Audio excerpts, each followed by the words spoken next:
Hello guys, today I'll be showing you how to log in RedNote in PC.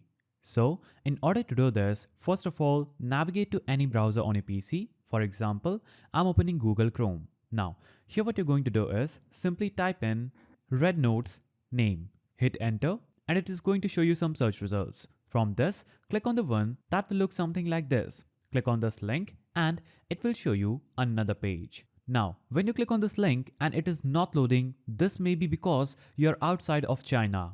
In order to access this site, you'll have to basically install any VPN, or you can also install Urban VPN if you want. So simply install Urban VPN as an extension. In order to do this, just type in Web Store, hit enter and navigate to Chrome Web Store. Then search for Urban VPN, then click on the install button that will appear here. Now, I've already installed this extension, so I'm going to click on this icon, then click on the play icon here.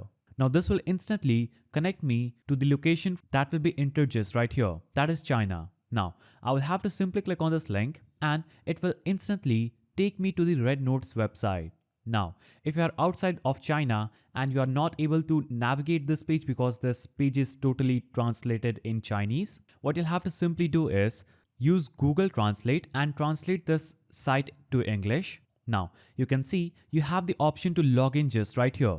Now, you'll have to just enter your phone number and enter the verification code that you're going to receive on your phone. Then choose this box that says I've read and agree to the user agreement and then click on login. Now, when you click on login, you'll be successfully logged into your RedNote account on your PC. So that is the simple way through which you can log into RedNote in PC. If you found this video helpful, please don't forget to give it a thumbs up and thanks for watching.